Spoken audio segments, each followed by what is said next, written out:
Okay, everyone, it's Beyond the Woodline. We are live.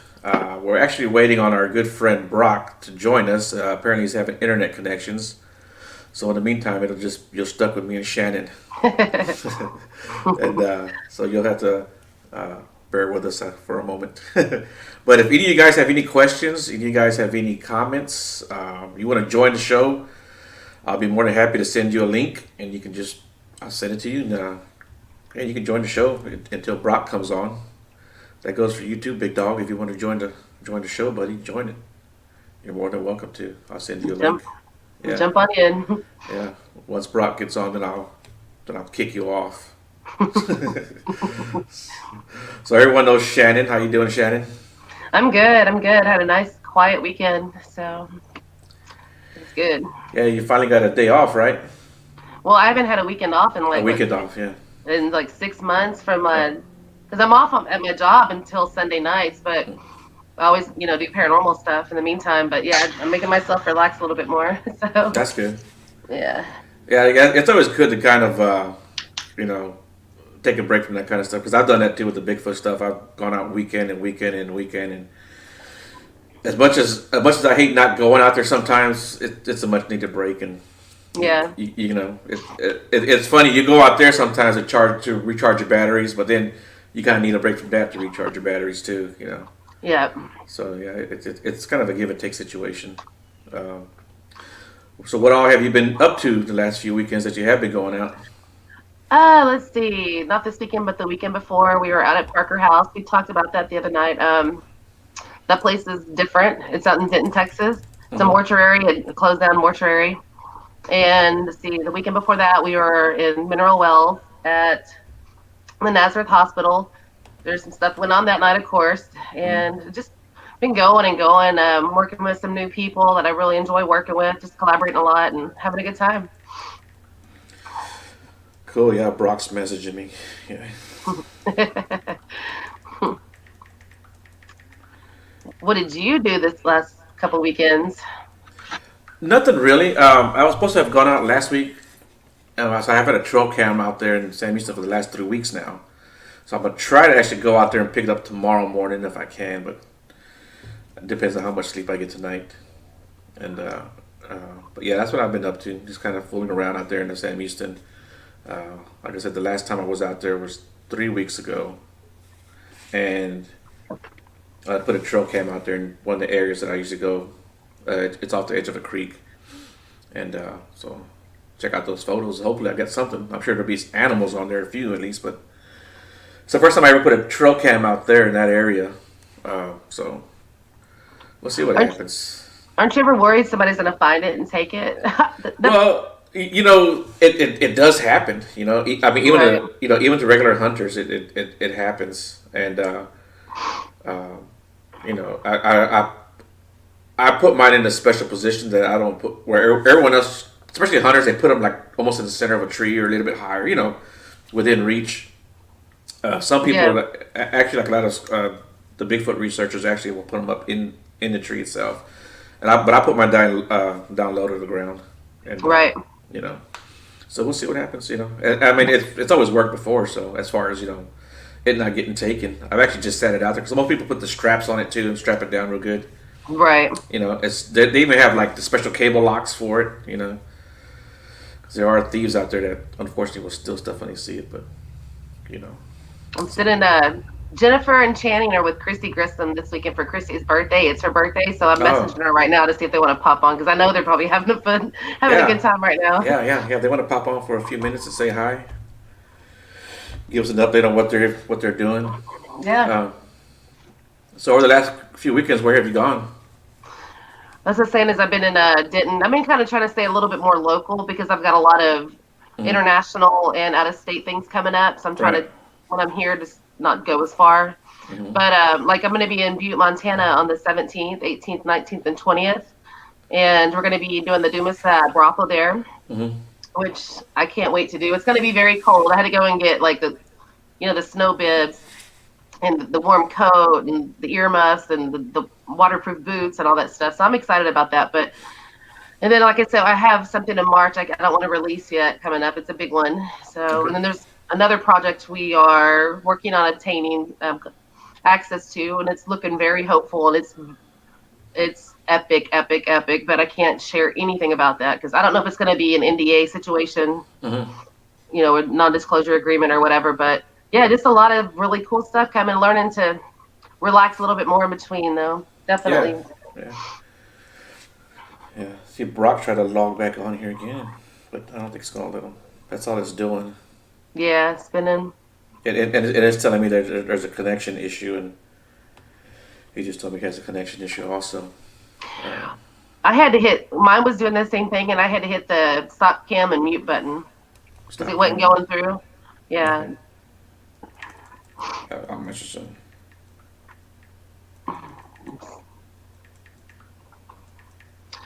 but So yeah, man, I so was. I got. I had an interesting story over the weekend. Someone told me that a friend of theirs had hit a squatch in their pickup truck. Yeah, I guess this happened years and years ago. Yeah, he was telling me that the squatch actually went up on the hood like this, sprawled out. Hey Beth, how you doing? If Beth, you you want to want jump to, on? yeah, if you want to jump on for a few minutes or an hour, it's up to you. My main Yeah, guest Brock is having connection issues, um, so he's we're just waiting on him. So Beth, if you want to jump on, jump on. jump on, girl.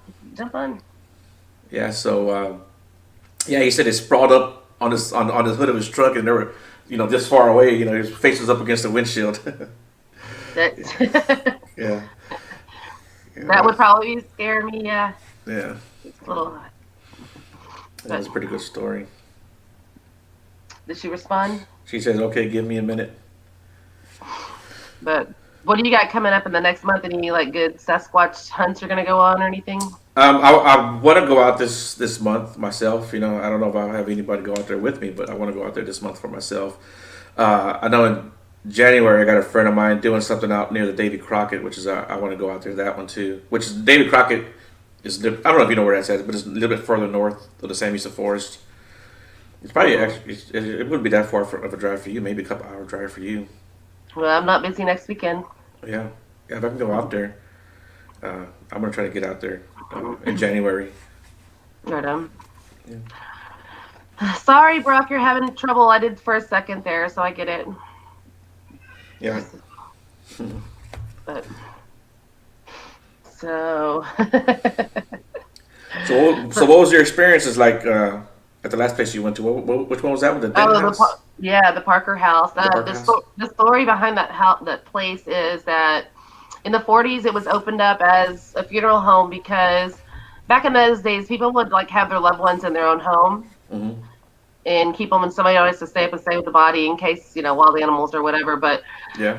the Parkers opened up their home, I guess, as a funeral home, and it was the first of its kind in that area back in those days, and so they were really well used. Well, eventually people started using more known funeral homes as the years went on. But the mother and father died in a plane crash, and when they did, it left the daughter, who was kind of numb to death because of growing up that way, to take care of the place and keep it going. And times got really hard, and to pay the bills, she started harvesting body parts on the black market. Mm-hmm. Was he coming in? No.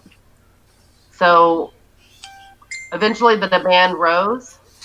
And when it did rise, she started killing transients, promising them a job and a place to live and stuff to come to her property, to the mortuary. And she would murder them, and then take their body parts. And it was a really crazy, weird place. And I mean, the devices we had were just, they were simultaneously, because we had, about 10 people there, and every one of our devices was doing exactly the same thing. And they were staying peaked for like 10 minutes. You couldn't get it off of red. It was like orange to red, orange to red, red to red. But that was really interesting. We got a lot of EVPs and stuff like that. It was a good night. It was cold and wet because it was rainy, and there's a lot of exterior walls missing on that place, and a lot of the building doesn't have a roof. Right. So in the cold rain, it was a little weird, but yeah, it was interesting. Let me see if we can get Brock on here. Hey, Brock, can you hear us? Or His microphone's muted. all right, let me send this to to Beth real quick.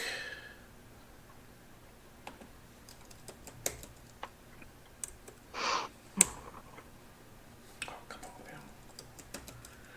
man. The joys of going live, I swear. I wouldn't mind talking to Beth again. She's pretty cool. Yeah, I love her to death. She's cool. Here we go. Yeah, she had a pretty good weekend. Saw a lot of her, not just her posts, but the people she was with posted a lot of stuff too.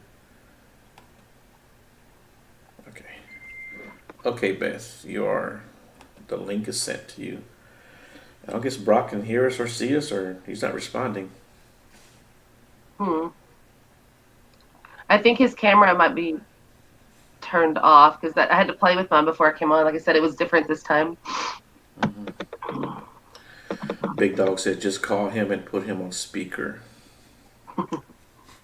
Yeah, I like the way that sounds, though. It's bad enough sometimes you get a bad connection, and then sometimes the speaker can kind of sound weird, and you get an echo. And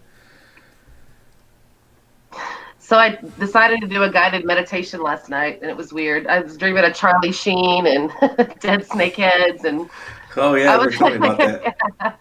I wanted to like get some really deep, peaceful sleep, so I did a guided meditation, and it was like all night. Like, what? Who wants to dream of Charlie Sheen? It was weird. You never had anyone try to interpret your dreams? I've had a few people, and I like to look them up and everything, which I know about the snakehead. I mean, it's actually pretty good. But yeah, it was just weird. I was trying to get some good sleep, and I was waking up like every 3 minutes, and so I had to take a nap when I got back running errands earlier. I guess maybe about 2 weeks ago, I had a dream about I didn't, well, it wasn't just about my dad.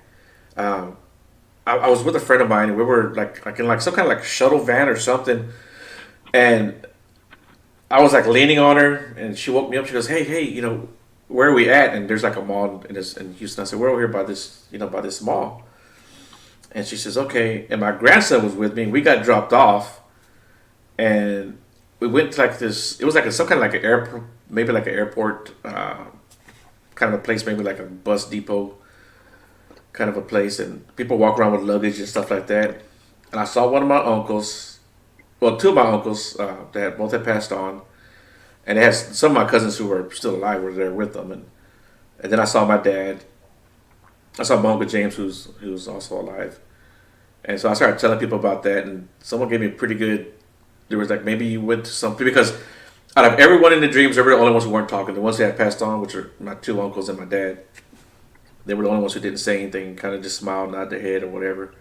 And someone told me, said, maybe you actually went to a place where spirits kind of come and go. That's what the luggage and stuff like that kind of meant. Right. So I said, well, yeah, that kind of makes sense. That kind of makes sense. Yeah. Yeah. Weird stuff, man. I dream of weird stuff. Yeah. What I don't even want to tell you. I'm one of those people who don't dream too much. I really don't. And even when I do dream, I don't even remember them half the time. Right. But that was one dream I certainly remembered. Yeah. Yeah. Most of the time when I dream, I don't even remember what I dreamed. I just don't. Right. But I mean, I could sleep all night and I have a dream. I don't know Well, if it's a good thing or a bad thing. I'm sleeping better than I was, and my dreams aren't being bombarded by like spirits in my face. I've kind of learned how to channel all that down and calm it down, so I'm feeling much better. I think we're being trolled. I think we're being trolled by some punk. Hi, Jessica. I'm fixing a blocker from I'm fixing a blocker. You cannot do that. I don't even see a Brock can hear us. Brock, you there? Can you hear us? No. Didn't come through. Beth said it didn't come through. Okay, I'll try again, Beth. My nose tickles. Hold on. Let me send this to Beth again. What is wrong? Maybe there's an issue with StreamYard today. I don't know. Yeah, it was kind of, like I said, it was weird when I came on today, so. We'll find out here in a second. Let's see.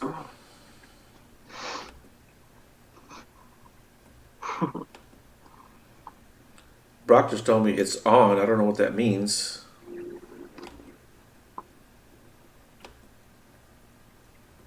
Hmm. Brock, if you're listening, I'm gonna resend you the link too, just to kind of Maybe restart his computer. yeah. I'm gonna resend you the link, Brock. Log on to that one, see what happens. And you got it sent also. Okay. All right, we're gonna get us a guest somehow or another. So I want to take you on another paranormal investigation. So where do you want to go? Where would you like to go next? What would you? I don't know. Are you still doing the New Year's Eve one? I wanted to. I really did. That takes a lot of planning and a lot of money. Okay. But, so Okay. I think I'm definitely next New Year's. I'm going to do that for sure, for sure. But I mean, with everything going on this end of the year, and then, no, especially with I have 2 jobs and I'm a bartender, so I can do the paranormal stuff. But Right.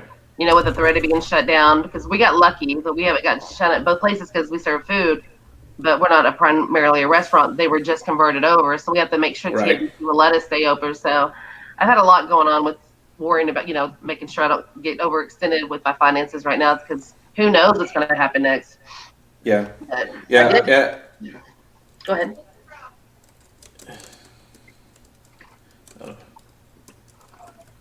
Jessica Martinez commented. She said, dreaming of your father, I'm sure it brought you some comfort. It did. There's some issues I have there. Shannon knows those issues, but there's Brock again. Let's see if we can talk to Brock, man. Mr. Brock. I feel like we're doing like a live location and our reporters in the middle of a hurricane. We can't connect with him. Aw. But yeah, I don't know. I maybe February, March. You got something going on? I definitely have to go. And it doesn't have to be here in the state of Texas. It could be Well, we're looking to do a bunch coming on 2021, like a lot of bigger events. So, uh-oh. We have a wicked woman on here. What's What's up, up? girl? What's up? Recovering, long weekend. Yeah. Oh, I get it. I'm sure you had a lot of fun, didn't you? Hey, man, I'm still trying to defrost. It's cold up there. How cold did it actually get? Yes, it is. What was it, like 28? 28, Ooh, about yeah, 28 cold. degrees. Was it Yeah, wet? look. Yeah, I was like, let's grab a ponytail holder, because right when you caught me, my hair was like this. So we're just, look, and I got Todd with me. He's out here. Hey, Todd, what's up? How you doing, Todd? Yeah, we're at the Black Wolf compound. Okay. The compound. Yeah, it was a great weekend. It started off, with Shannon, and then we went up to Casey Cemetery, in Kentucky. Gates of Hell. Yeah, the Gates of Hell Cemetery. Oh, okay. Yeah. So that was an interesting evening, and then Friday we went to Brushy Mountain. Okay. I don't think I've ever heard of that. It's a prison. Is it? Okay. Yep. Right up my alley. It's in Petros, Tennessee. It was a little crazy. Yeah. Great on command. Pissed off gang member kept coming through. You are breaking up so bad. You sound like Kanye It's with me. an auto tune.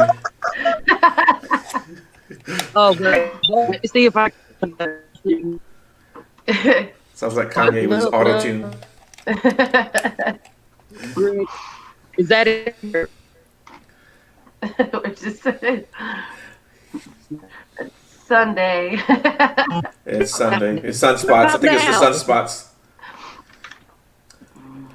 We'll blame it on the sunspots.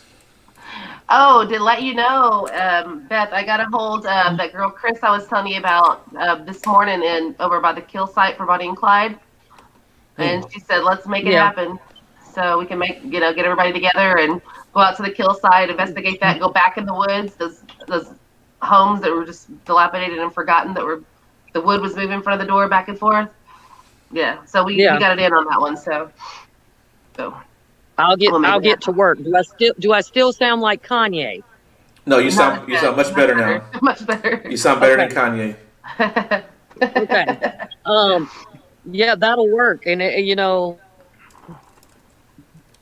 talking about we want to get you up here so you go out with us. Okay, you sound like Kanye again. And then there's Brach trying to come back. 1 second. No, this is an interesting podcast. I have a little bit of everything today.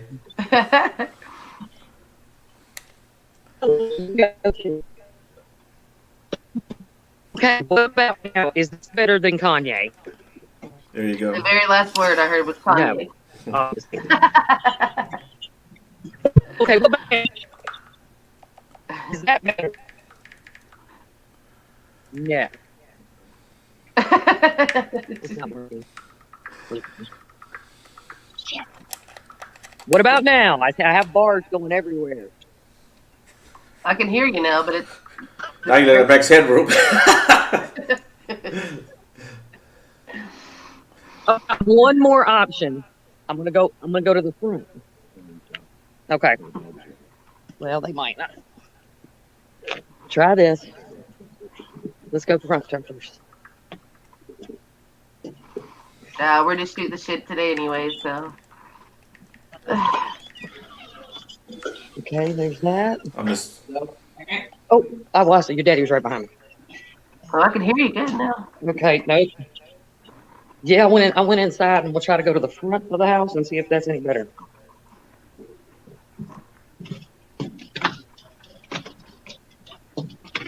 I'm just scrolling. Okay, what about now? Yeah, I can hear you now. Is it? Okay. Yeah, because I'm not back home. So I'm in Tennessee, and the signal is a little different because I've got Metro. Right. Oh, okay. Yeah, I'm not a big baller, so I can't, I'm a baller on a budget. I think StreamYard has an issue too, to be honest with you, because the last 3 weeks, all the podcasts have been kind of suspect. You were talking about that, yeah. Yeah, well, you remember last week too was kind of breaking up too a little bit. So yeah, it may have been StreamYard. But what I was saying, Greg Yost was a wonderful host. Okay. We got a lot of activity, a lot of Bigfoot activity last night. You guys get any vocals? Yeah, they got a couple. A lot of eye shines. Okay. We even had I gotta tell them about this. So one of our team members had on a lot of winter gear. She actually looked like the little boy from A Christmas Story when he was all bundled up and couldn't Oh, move. yeah. I can't put my arms down. Yeah. Yeah, that's kind of what she looked like. And they heard what we determined or feel like was Bigfoot coming at them, and they took off running, and somehow she ended up on the ground. And she couldn't get up because she had all that stuff on, so she's just rolling on the ground, telling people, just go. Save yourselves. Rolling around. So now I'm worried about me bringing too much winter gear to Montana. Yeah. What led up to that was they heard a growl, very audible, very close growl, and then they heard some rustling coming through the tree line. So they kind of turned to hightailed it out of there. And okay. She can't move. He tripped over a stump and kind of and couldn't get up. And when she told her partner there to go save herself, no, get up. I see the twinkling. Yeah, the twinkling. I see a twinkling. He's on his way. Kind of ran him out. But it was a great time. Yeah. So Joe, with you doing a lot of the swatching stuff, what's some of the stuff that you look for when you go out into these locations? I know a lot of people go out and try to do the tree knocks and the whoops to see if they can get a response. What's something that you do? I don't do that stuff because I think they know when we're doing it, and not saying that I've never tried it because I have, but I think once they figure out that it's a person doing it, they'll take off. But I've tried like those glow sticks. I've tried that, and I've had some pretty good success with that.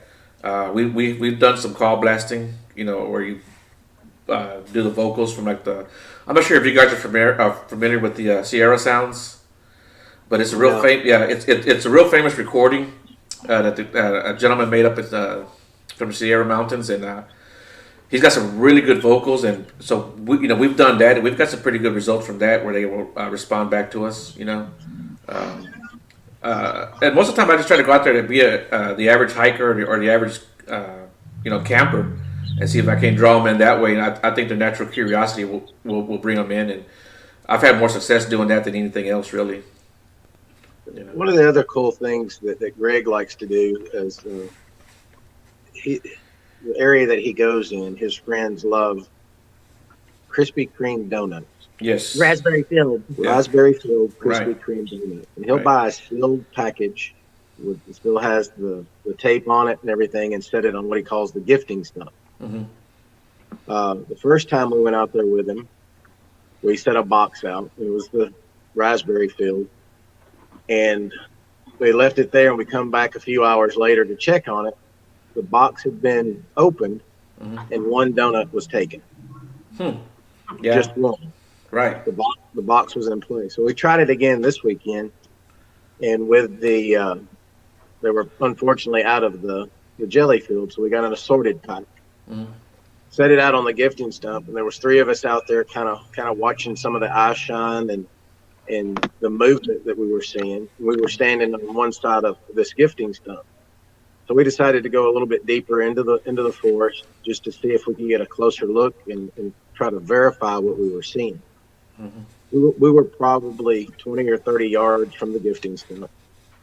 Turned around and came back, and the little boogers had slipped in behind us and cut a slit in the top of the clear plastic of the box of donuts. Oh, okay. Stuck their finger in there and kind of tasted the frosting, I guess you could say. Right. Oh, that's interesting. Yeah, and they didn't like them. Okay. Yeah. Well, a friend of mine, he took some a jar of peanut butter and he set it out. And when he came back, the jar of peanut butter was still there. So he said, well, they never got it. But when he opened it, something had opened it and stuck their finger in there, I'm assuming tasted it, but you clearly, you know what it looks like when you put your finger in the peanut butter. It was the same thing, So something came along and took a scoop of peanut butter out. We're guilty. Yeah. I mean, I would never do that, But it's something to open a jar of peanut butter and then have the sense about them to put it back on. Right. Top. Yeah. It was an interesting. I mean, but I love Squatch, man. He's a great guy. He really takes the time with people, and man. He's got a good passion for the subject. Oh yeah. He is the best. He's actually got okay, we've got a group called the Midnight Wolf Pack. It is after midnight, Pac-Man and the Black Wolf. Greg is going to be doing a podcast, Tales from the Forest. Campfire. Tales from the Campfire. Okay. And he's going to be on there, actually out on location at a campfire talking about what's going on and what he's doing. And he's going to bring in guests sometimes, just like to have somebody that you can't go anywhere. So have them with you. Right. Yeah.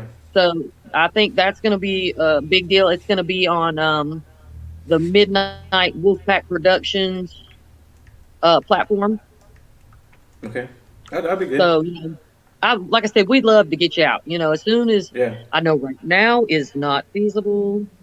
Um, Kentucky is pretty much shut down, and Indiana too, just like what's going on in Texas. Right. But you can't even go out to eat in Kentucky. Really? Oh, Yeah, wow. there is no sit down dining whatsoever.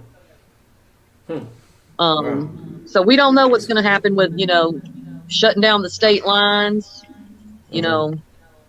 Back in April when I came out to Texas, you had to jump through hoops and yo-yos just to cross y'all's state line. Yeah. I think that's coming again, but yeah. Yeah. I think it will too. I mean, that's where it looks like everything is going. So, Joe, you going to come out to this event me and Shannon and the girls are going to do? What's that? Oh yeah. When is that one? That was, we're going to work that's on what we got to figure out. Yeah. Okay. We're Yeah, welcome to any time. She's just like, let her know when. Okay. Like, it's literally because it's cypress wood out there. The woods are, so there's a lot of more clearings to walk through the woods. And I mean, when she showed me the video, I'm just like, what are these, like this house doing out in the middle of nowhere? And then like literally this, it is dilapidated, and that piece of wood, it's all of a sudden goes in front of the door and just started kind of waving. And I told her, so that's the spirit telling you to stay the hell out of there, which means we got to go in. So, so yeah, we'll get that set up. You stay out, we go in. Yeah. So yeah, we'll get that set up definitely. Like I said, the Bonnie and Clyde kill site is really it'll surprise you. It's active, and it's at the Woodline too, Joe. There's some stuff What's going that? on in Yep. the woods. There's stuff going on in the woods there. Yeah. It works perfectly. Yeah, these forces combined. So, Oh yeah, it's gonna be a lot going on, and I'm looking forward. Sorry, I'm gonna see if I can get that forward to it. video. I'm gonna see if I can get that video and send it to you guys from Chris. Her name is Chris, and she's a tattoo artist out there in Linsdale. I can't think of the name of the town where Bonnie and Clyde Museum is, but that's where they're from. Yeah, and that's the one spot I really want to hit, Bonnie and Clyde Museum. Yeah. Yeah. And I've been fortunate, I've gotten a lot of good support. You, Joe, David Childers, Ernie Pack, Todd Eskew, Barry Gaunt. We have a lot of support out here, the women, from some of those guys, and right, and then having David obviously has decided me and him have to buy leashes for quite a few of the females we know. Yeah. Yeah, because it's like, hey, don't go there. All of them are running, and I'm standing there like, y'all do know I'm on a cane, right? It's like, we'll send video. Yeah. I'm like, I can't help you from here. It's so cute. Oh, how are you? How does it's something else. I'm excited. We're gonna make it happen. We'll get David and Stormy and all out there, and with Phoenix and Jordan and everybody, anybody that wants to come and do that. Just have fun and make it a private, just investigator event. And Joe. And I'm hoping. Joe. Come on, Joe. Yeah. And Jessica. That's my sister. That's my sister. Bring her on. Bring her on. He won't let us hang out. He won't let us hang out. No, I'm keeping them apart. I think they'll be a bad influence on each other. Todd, go ahead and. I've got, let's see, I got Denise Brazel, my wife Leanne, Beth, that have their own little chat going on, kind of behind the guy's back, to where they're conspiring against us, I believe. So yeah. It's definitely one of those. Well, I have to go out there and join you. That way, we'll get some more testosterone in the group. I agree. The more, the better. There you go. Yeah, every day is an adventure for Todd. Every day. Ernie Pack, same thing. He never knows what he's going to get day to day. It's way too often that Ernie and I will sit there with our head in our hands, just shaking our heads. Yep. And I told him, I was like, when Shannon comes out, you're really screwed. I was like, there's no telling what may happen to anyone. Yeah. Good times. Oh yes. Oh yes. They figured it out though. They kind of caught us. They were like, wait a minute, y'all have your own separate chat? What? What? Yeah. What? No. Oh. It's about girl stuff. Yeah. Yeah. There you go. But normally it is about like, hey, when we're out on location, let's lock so and so in a closet and pretend we don't hear them. That's the good stuff right there. Now I know. We've never done it. Normally, it's fun to joke around, though. It's like, I take investigating very seriously, but I also just like to put a little bit of fun with it, too. You know what I mean? Have some laughs and have a good time at the same time. So, yeah. Joe's going in the closet. Yeah, and that's what it's about. It's about family. Like, when we get on a location, we're very, let's investigate, let's be thorough. But the ride to and from, that's a whole nother ball game. Good time. That's a whole other adventure in itself. Yeah, we almost took out a horse. Jeez. Oh no, that's horrible. We were in a 15-passenger van. We're in the middle of the mountains in Tennessee, 4 o'clock, 5 o'clock in the morning, on the windy back road. A horse started crossing the street. Just like, whatever, just chilling, walking across the street. With his head down, almost took it out. There was a lot of... Wow. Yeah. A lot of screaming. I was awake after that. Yeah. Wide awake. Yeah, that would be scary and sad at the same time. I would feel horrible. Yeah, well, I was like, I would have been the first one through the windshield. So, yeah, I'm a big girl. I probably would have got stuck. I'd have been the new windshield mount. I would have been. Yeah, but it was a great investigation. It was snowing while we were there a little bit. There's something about the hole. They have a hole. The gymnasium, the cafeteria is the most. Who knew? The cafeteria would be the hottest spot in the whole prison. You're gonna eat your cornbread. That's what I think about. Yeah, they tried to take the cornbread, the draws, the whole nine. No, I can't wait to get down. I didn't make it any better, but I'm not gonna lie to y'all. Everybody sees, like, when you do an investigation, not everyone, all the spirits are not. It's not like they don't have humor. You know what I'm saying? Right. What, you're dead, so you can't laugh? I'm in there asking.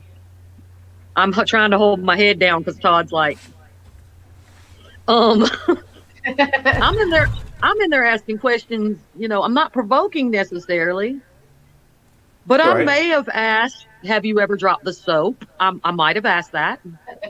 She did. And I got the answer. Yes. It was yes. Someone did ask if someone took their cornbread, Shannon, just so you know. Yeah. I'm gonna be. Oh, sorry. Go ahead. Oh no, I wasn't saying that. Yeah, it was like that. I'm gonna be doing Spike Island. It's it's like the Alcatraz version in Ireland, or Ireland's version of Alcatraz, and it's an abandoned prison on an island right off the southwest coast of Ireland. So I can't wait. I'm super excited about that. What do we got on here? Oh, that would be fun.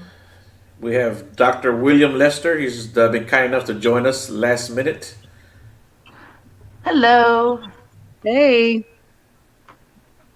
Can you hear us? Uh-oh. It's about to be You another. have your mic. You might have your mic turned on or off.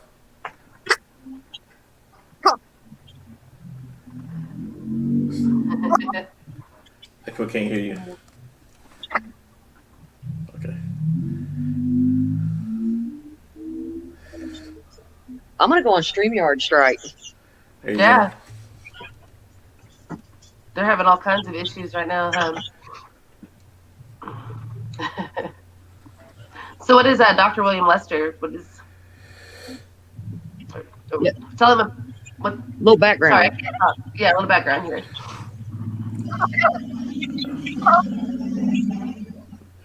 Can't hear nothing. Who's that? Him or? This is not me. It might be. Unless I brought something home from the prison and it's on the StreamYard.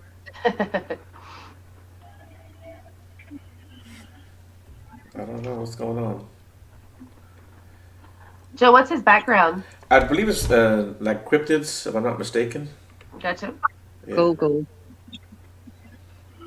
Can't hear you, sir. Can you hear us?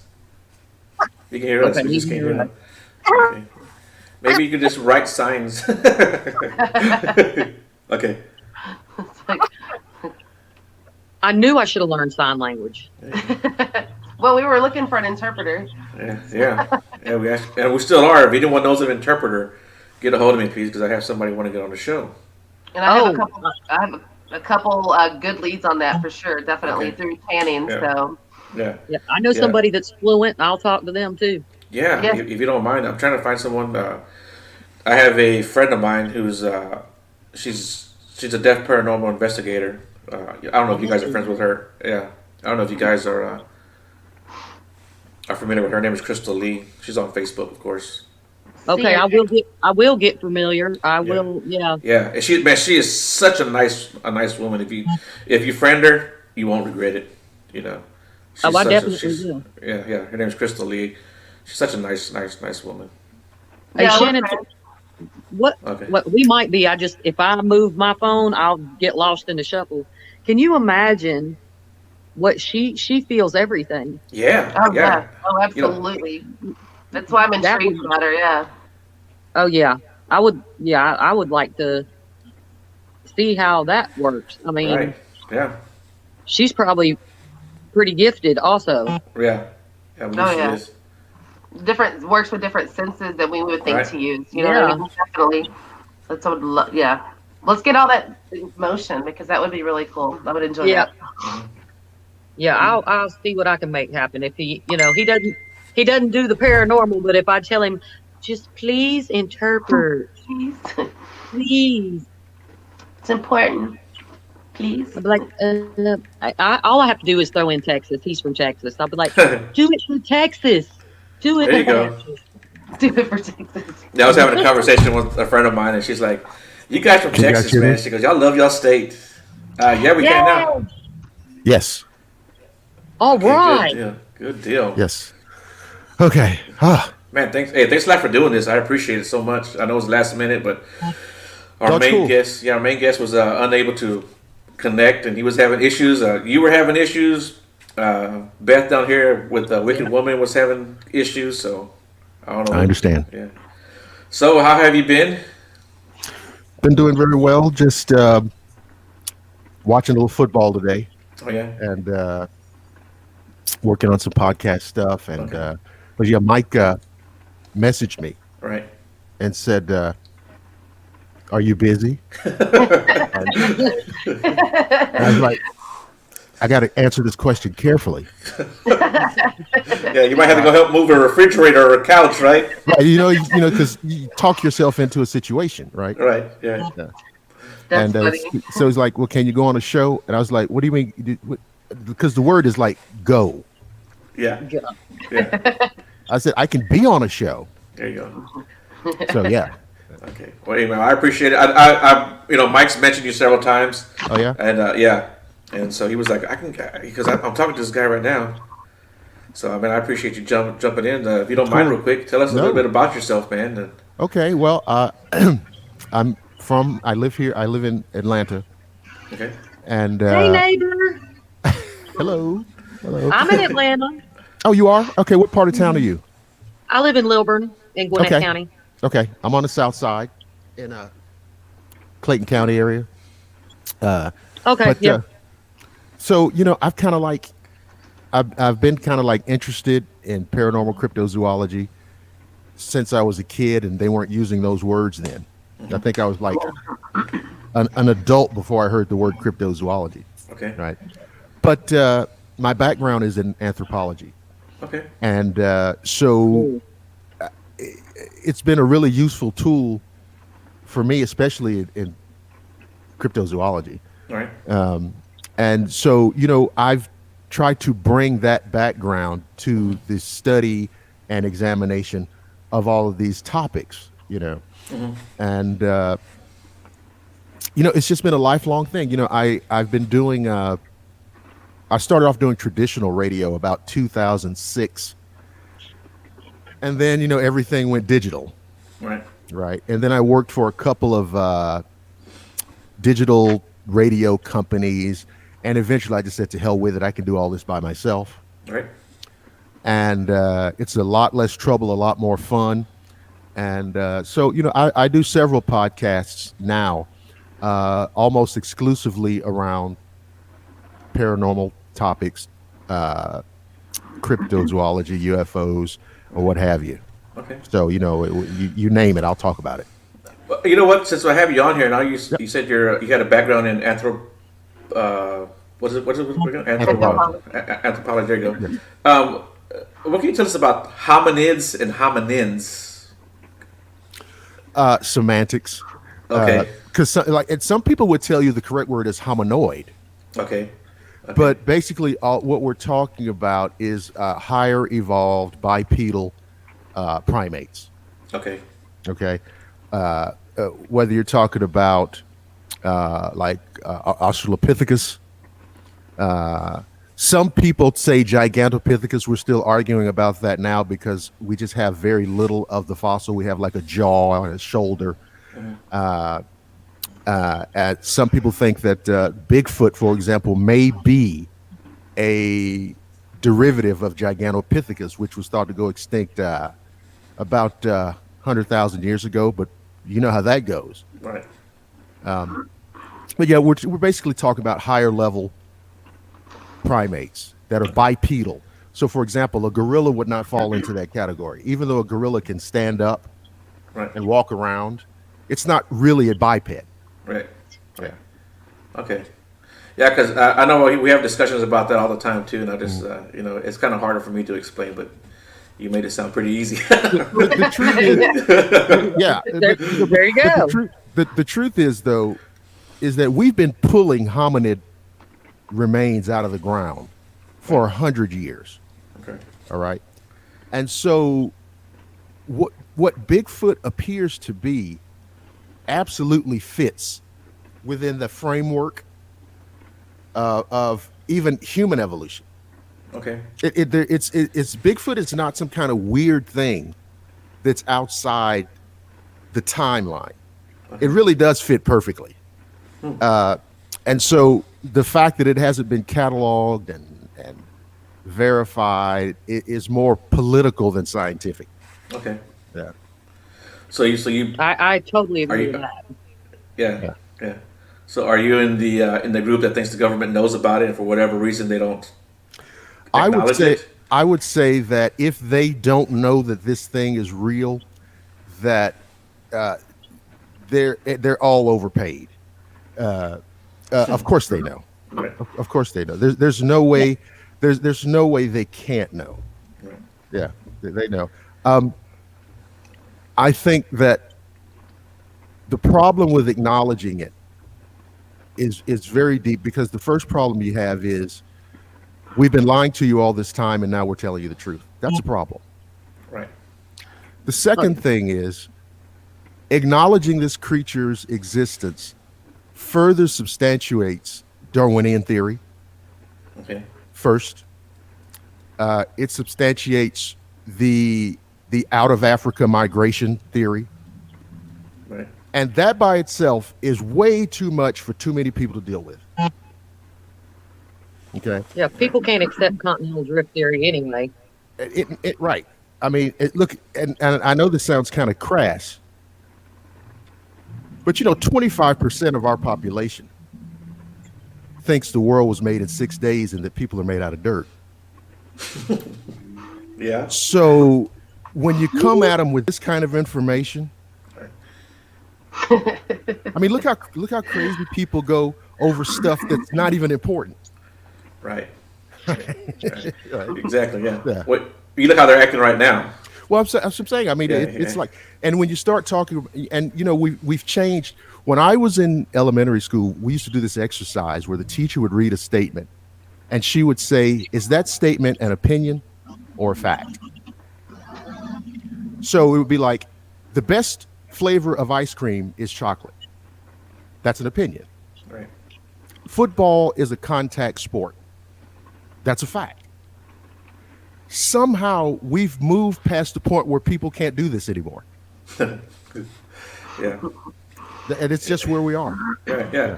And you look how we act with toilet paper. Oh, well, I didn't want to go there, but yeah. Yeah. I mean, that's going to have to be the most important commodity now than anything else. Yeah. Stuff, an object that we normally just waste with reckless abandon. Right, exactly, yeah. And what's its purpose? It's just, Yeah. But so yeah, that's one of my big things to talk about then. And it's the same thing with UFOs. You name the phenomena, and it's something I like to talk about. Okay. Yeah. So why do you think people act like this? I mean, I know this kind of makes me a little bit off the subject, but why do people act like that? Act like or can't handle the truth on a scale like you and I can handle it, but people are invested in their worldviews. They're invested in it psychologically. They're invested in it emotionally, and that's very hard to overcome.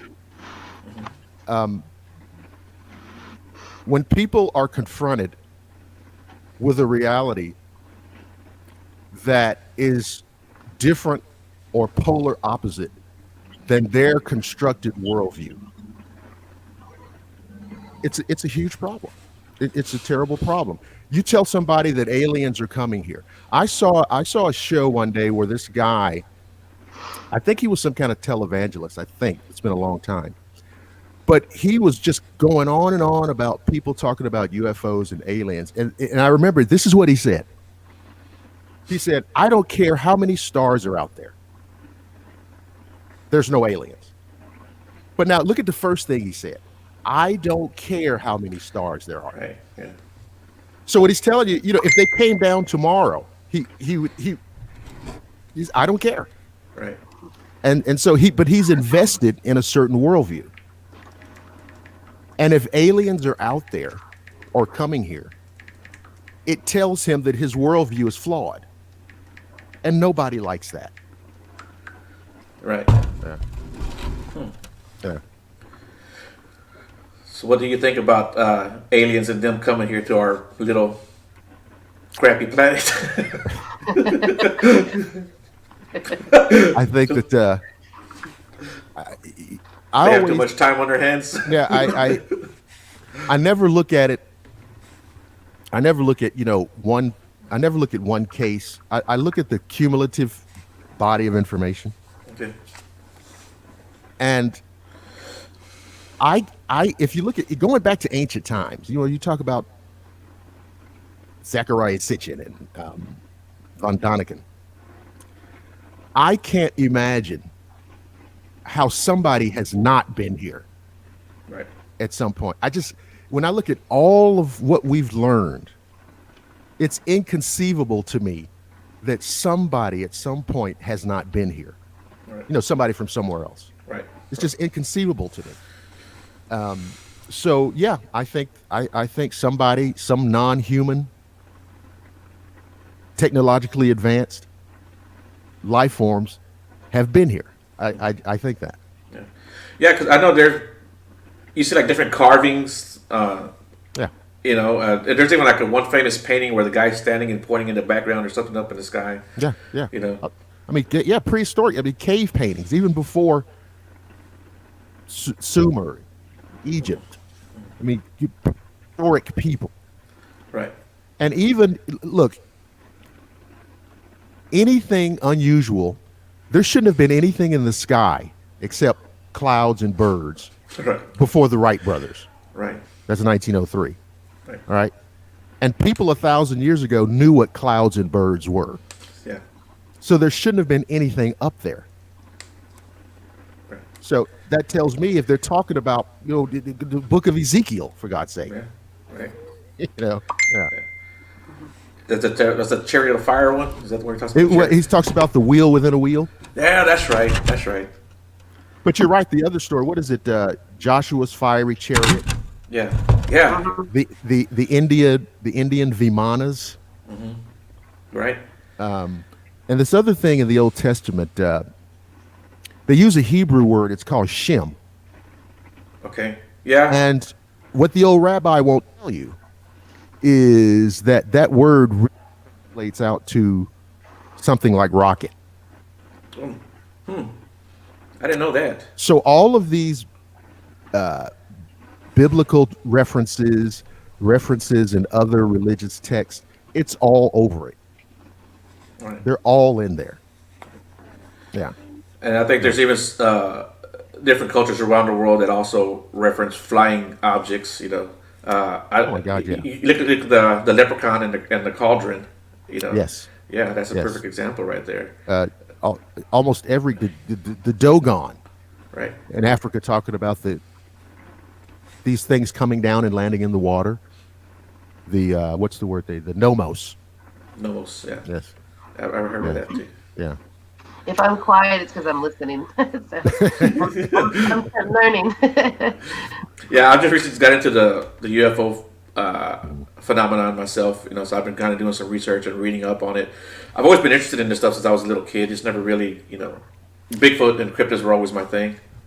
The thing about UFOs is this. All you have to do is go back to the end of the book, which was 1969. At the end of the project, they published a study. I think it's called Special Report 14. I think so. All right. In this study, they had thousands of sightings, thousands of cases, thousands. 24% of their cases were marked as unknown. 24%. They concluded by saying that UFOs do not represent a threat to national security. Now, what did they not say there? They didn't say they're not real. Right. They said they don't represent a threat to national security. Right. So the Air Force told you. Yeah. They told you. Yep. Yeah. So I don't have any more conversations with people about whether or not UFOs are real. Of course they're real. Yeah. Yeah. I So do believe that. Definitely. Yeah, of course they're real. I mean, why would the Air Force and any military would not commit billions of dollars and trillions of manpower for something that doesn't exist? correct. Yeah. And I know someone personally who works with pilots, and if they come back and report that, they can't write it down on their paperwork. They're told not to. Yeah. Yeah, they have a whole protocol. And my uncle, who's passed away now, he joined the Air Force a couple of years, I guess 2 or 3 years before they shut down Blue Book. Okay. And he used to this is what he told me. He said the real stuff never went to Blue Book. Blue Book was created as public relations. Right. They had two staff officers and a secretary. And the real stuff went way up the chain. So even the stuff in Blue Book is not the best stuff. Right. The best stuff you don't get to see, Right. even though you're paying for it. Yeah. Yeah. Yeah. Every time a guy cranks up a Jeep, you're paying for it. Yeah. You're right. Yeah. Wow. So So what do you think they want with us, or why are they here, or do you believe in any of the? I guess I don't even call them conspiracy theories. At this point, I just want to call them theories that they're working with the government. I don't know. I try to look at it like this. If we had the technology to do interstellar travel and go out, what would we do? Yeah. I think that's what they're doing. Okay. What would we do? I think I don't think they're not here to eat us. They're not here to, enslave us. Because if they were going to do that, they'd have done it when we were still living in caves. Right. Yeah. And that's as much as I could theorize without, just making stuff up. Right. Yeah. Well, I guess if you look at what we do, we study insects. Yeah. I mean, I think that, if, unless, the ancient alien ideas are, and somehow our origins, human origins, are connected somewhat by the ET connection. I never subscribed to the theory that I don't think aliens. I think there's enough evidence to show we evolved here. We're Earth-based creatures. Okay. But I can see a scenario in which there was some tinkering. Okay.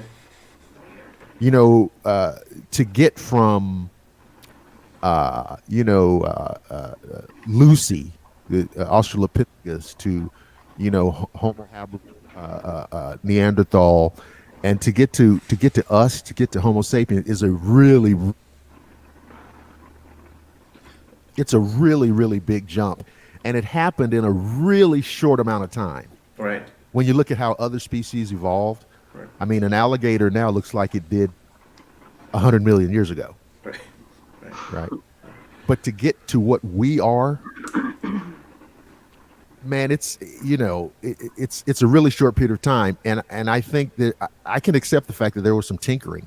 And if you look in the ancient texts, they talk about it. The Sumerians talk about the 7 creations of man. Right.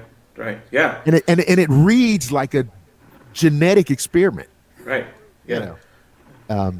So, who knows? Yeah. I can't remember what program I was watching, but they were saying that our DNA looks like it was spliced together. Right. Well, when they talk about this thing called junk DNA, right? Where they say, well, we don't know what this does. Yeah. Right. And even though we're starting to map the human genome, it's not as crazy as it sounds. Right. When you look at things in total. Right. But again, it's another one of those worldview things. Right. You maybe you don't want to believe that, so you stop looking at the information. Yeah, and I think part of that same program too, and I was watching about them talking about the splicing of the DNA, is talking about how much of our brain that we don't use, as opposed to like all the other animals, how much the brain that they use, and why are we stuck using so little of our brain? It's almost as if we were engineered in a way to, like when our brain capacity was expanded and our instinctive capacity was shrunk. So that, it's interesting that happened because, a cat can hear better than we hear. It has a stronger sense of smell. It has better reflexes. It can see 7 times better than we can in the dark. Right. What? You see what I mean? Right. And so, yeah, I don't have any problem thinking that something was done to get us to almost. I have a question. Yes. Hopefully it's not too unrelated. I'm AB negative. Okay. And a lot of people say that's the alien blood type. Would that tie in any way with what? Yeah, listen. Now I'm not a medical doctor here, so I don't want to be without a license. But but I mean, I don't even get that whole thing about blood types. I mean, why? Because it's like, like your dog's blood type is the same as your dog's, Right. or cat or whatever. Right. I think it just may be further evidence that somehow in this process there had to be a differentiating quotient in an individual's blood to make it work. I don't know, but it could be. Is that a rare form? I don't even know. AB is that rare? Yeah. I think it's like one AB negative, and I carry the RH negative factor, but yeah, it's like less than 3% of the population. God. And then I think the kind I have makes it less than 0.03%. So it is, and they said that a lot of people. I've read a little bit on it that it might have been like from like alien DNA and stuff like that came over. That's why I was asking if you knew anything about that, because when you brought up the DNA and stuff. Yeah. Because I'm curious. it could be. I mean, it's obvious. I mean, like according to the Zitchin theory, it's like the early. We lost you again. Oh, really? Okay, no, you're good. No, okay, you're good. The were like the closest genetically to whatever these aliens were. Okay. And close enough to where there could be genetic manipulation. I mean, I'm just kind of playing this storyline out, right. And again, you see it in our mythology, you see it in our sacred text where it says something like, man was made a little bit lower than the angels. Right. It's kind of telling you that there's this, and then we're making this other thing. And then you remember in the book of Genesis, it says, God said, let us make man in our image. Who is he talking to? Right. Right? Right. He didn't say, let me make a man in my image. He said, let us make man in our image. So it sounds like, right, this project. Right. Yeah. let's make this. And, and they always talk about taking this and taking the rib and taking this and it just a really primitive kind of way of explaining this almost Frankenstein type project where you take a little bit from here, a little bit from there. Right? Definitely, we created a Frankenstein when we created women. So there you go. Hey. That's a whole other show. I don't want to contribute to that. Just wait, I'm gonna lock you in a closet one day on an investigation. Yeah. But so it's very fast. I mean, that's the big thing to me is not whether they're real, but why are they here? Right. Why are they coming? That's the thing. Yeah. The agenda. Mm-hmm. Yeah. And why it's so hard to move. Just tell us. Just stop. We can deal with it. Right. We don't understand our behavior as of the last 10 years. Well, I mean, no, in a way, I understand it because, I mean, look, people are still having arguments over climate change. Right. And for some, if I tell you, well, 95 scientists say climate change is real and this is happening. But there's people who say, I don't care if 95, I don't care. Okay? I mean, that's a discussion we're having right now today. Right. We're having we went through this whole pandemic. We went through this whole situation. And listen, there are people who in their daily life appear to be rational people, reasonable people, who will look you in the eye and say it's all made up. Yeah. And that's what we're dealing with that here today. And those are two like scientific conundrums that must be addressed. Mm-hmm. So if you're somebody in the government, how the hell do you get into a conversation with people about extraterrestrials?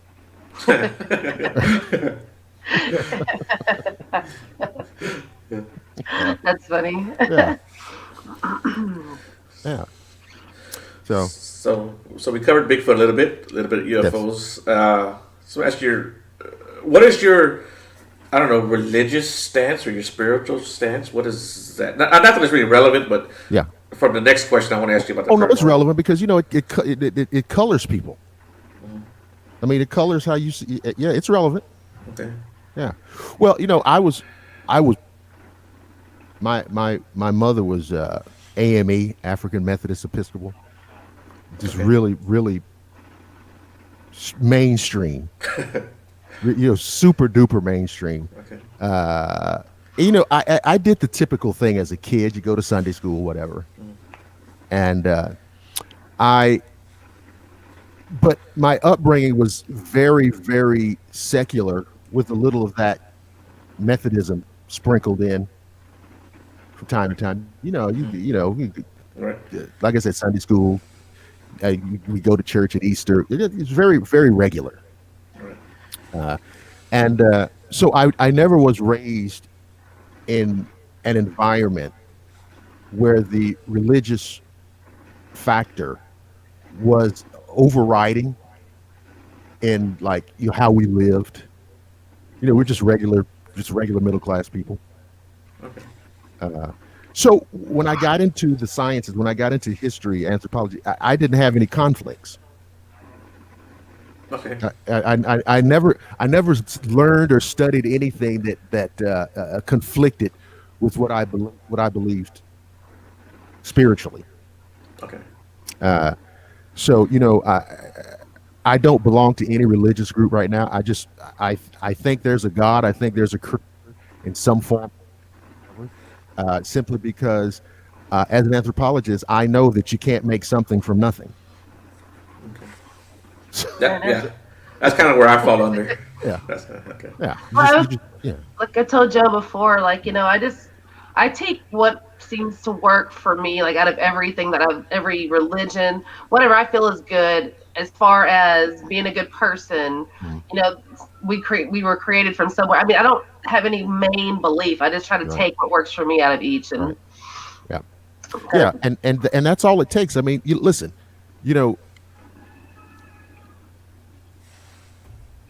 a lot of people try to connect the reality of like God to the stories they get at Sunday school. Mm-hmm. And it seems to be difficult for some people to understand is that God can be real, and these are just all made up stories to prove a point. The stories have value. There's a moral to the story. There's a purpose to the story. There's a lesson to the story. But it doesn't have to be literally, historically, a true story for God to exist. Okay. You know what I mean? They seem to connect those. Like, if you're saying that story's not true, you're an atheist. No. Yeah.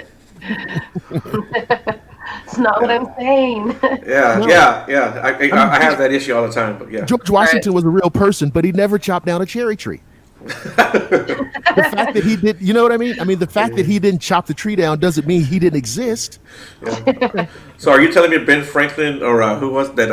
It was George Washington. He didn't invent gravity. Or who? Gravity was here a long time before. Yeah, there you go. Yeah. No. Yeah.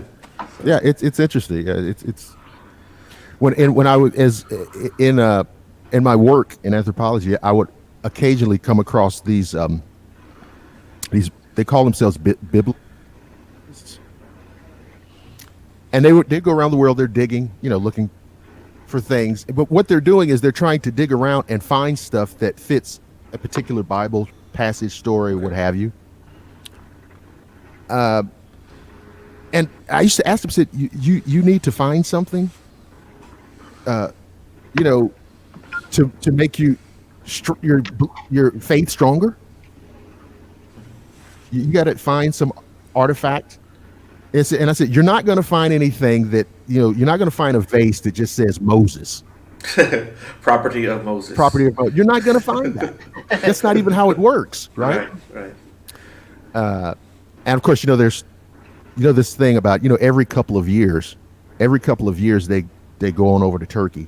Mm-hmm. looking for Noah's Ark. Right. Right. It seems like every few years. I think they do like fundraising in between, Yeah. and every few years they go over there Yeah. and they take a picture of the same thing, And they take the same satellite image, right? same satellite images, Right. and it's like no, it's still not there. It's the same image, it's still not there, and when I was like, the Noah flood story was an old, or that was around from different before any such thing as a Hebrew. Yeah. The Sumerians, and then the Egyptians, and so by the time the Hebrews had a written language, that story was already 2,500 years old. Yeah. Yeah.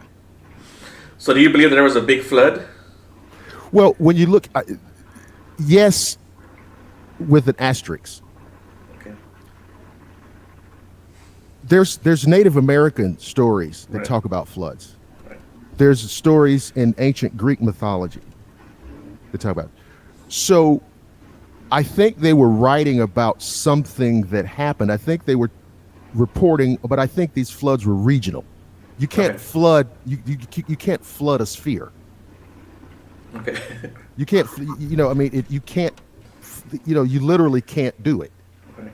So I think they were reporting on, and you must remember, that far back in time, what they saw around them was their world. Okay. Right. Right. It was their world. So when they say the world flooded, it was what they could see. Okay. It's a good point. Yeah, Yeah. I mean, some indigenous person here in North America did not know that there were cultures and civilizations across the Atlantic Ocean, in Europe, in Africa, in Asia. So as far as he was concerned, what he saw 360 degrees was the world. Right. So what they're writing is true. How people afterwards interpreted it was what was crazy. And you get those 100-year floods. That one flood that through his lifetime that he might have caught at that time might have been the world flooding. We know the Nile floods every year. Right. Yeah. So the Egyptians, at first it was really a big problem. It caused a lot of damage. When they learned how to do irrigation, when they learned how to build dams and control the flood and use it, Egypt became the breadbasket of the Mediterranean world. And it was such a celebration. They had what they call an annual flood festival. And it was kind of similar to like Mardi Gras. Oh, okay. Now here's what's interesting. Hey. Yeah, I know, right? But in the Egyptian language, to say festival of the flood, it's Arga Noah. Oh. Ah, Yeah. So the original meaning of it was the annual celebration of the Nile flood. It was a festival. Noah. I see where you're going. Yeah. Yeah. I see where you're going. Yeah. You taking me there. You brought me there. Cool. And it makes sense because the ancient Egyptian language is a parent language of Hebrew. Like Latin is the parent of Spanish, French, Italian, and Portuguese. The Egyptian language is a parent language of many of the different Semitic languages. Okay. So there's going to be a lot of similarity in meaning and spelling and pronunciation. Yeah. Okay. Cool, man. That makes sense. So, What's your views on? No, go ahead. I was going to ask you, you also talked about paranormal. That's what I do. I'm like fully engulfed in. What's your views on the paranormal and spirits and everything like that, the afterlife and? Yeah. Well, I used to work with a paranormal investigator here He's passed away since. Very knowledgeable guy, and he had a background in psychology. And we just kind of met somewhere at like a symposium or something. We became really close friends. And then he started inviting me out on investigations. I was already kind of interested. Of course, I was interested in things like ghosts, poltergeist, things like that. And so he started inviting me out on investigations. And man, I learned a lot of lessons real fast. We went on some cases that were just like traditional hauntings. Traditional kind of whatever. And then we went on some cases that were very negative, very aggressive, very malevolent, and these were demonic hauntings. And I can tell you something: you don't have to have any religion whatsoever to understand this stuff when it comes at you. Yeah, I know. Okay, I'm telling you. And all of a sudden, you believe in holy water. It's like, oh yeah, oh absolutely. Look, whatever works. Right. Whatever works. And so I had some encounters. So I do think that spirits are real.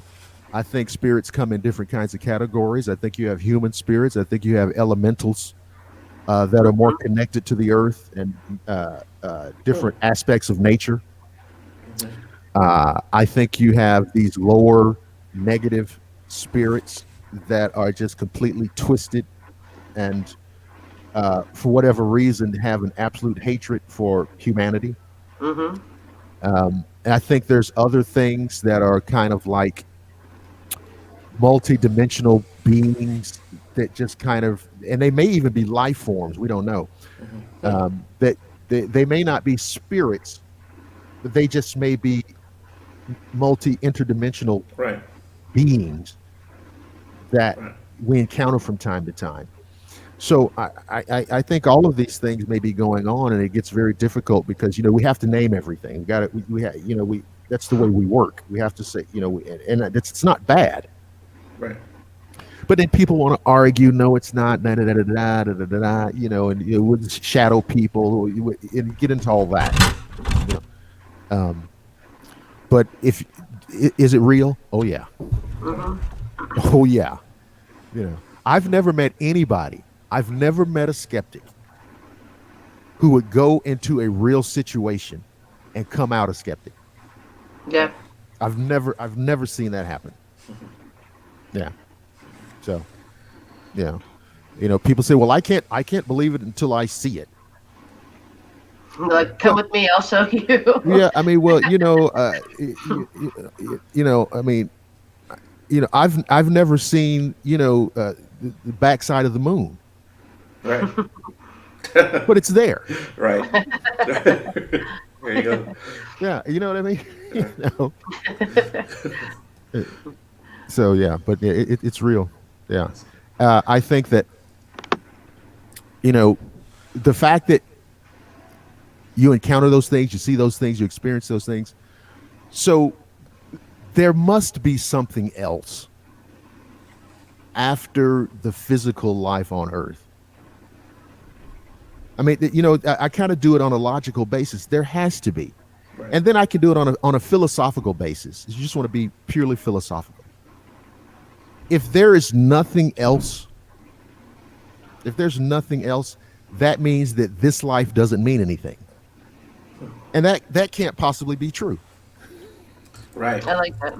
Right. That can't possibly, right? Do you see what I'm saying? Yeah. That can't be true. So there must be something else.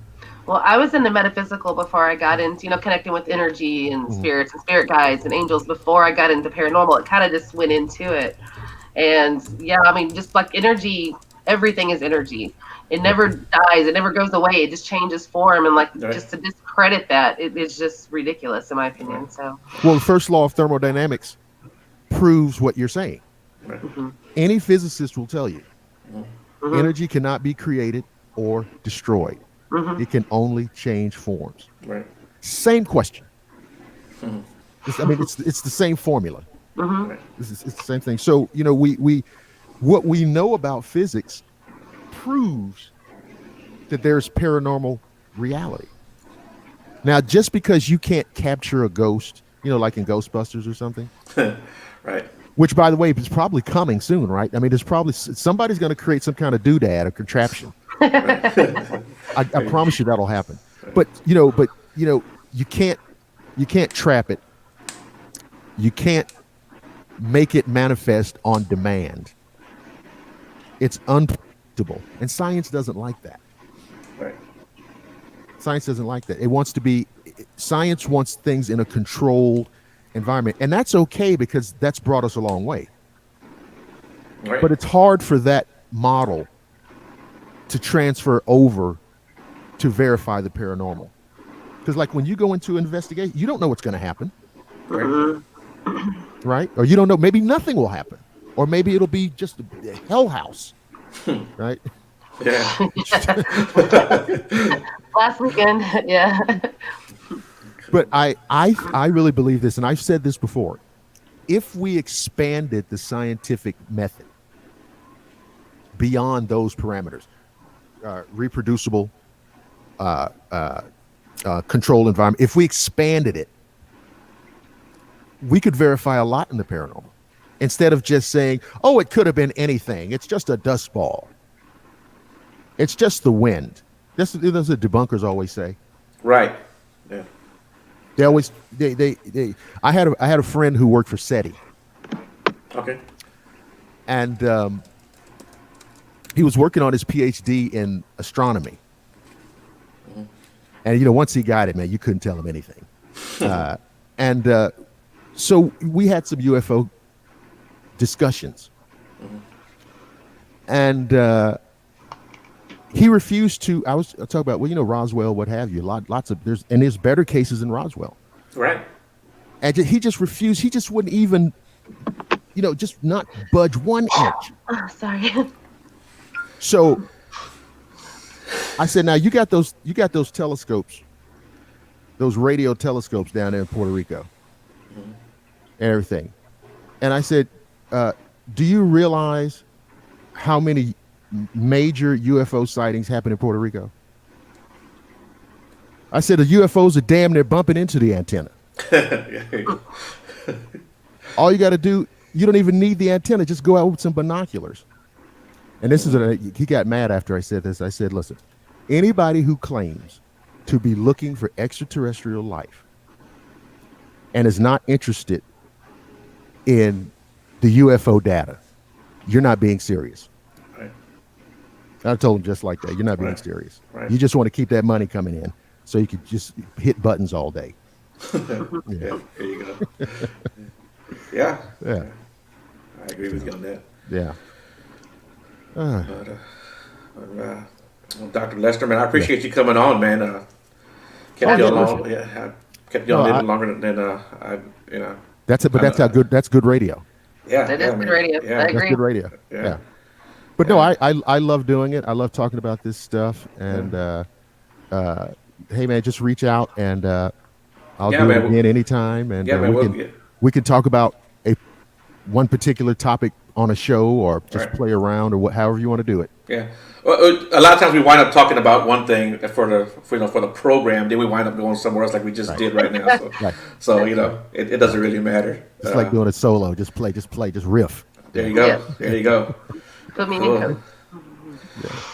Once again, thank you, Dr. Lester, man. I appreciate it. And Shannon. Absolutely. Yeah, Thank you, guys. I appreciate it. And I hope to see you guys soon.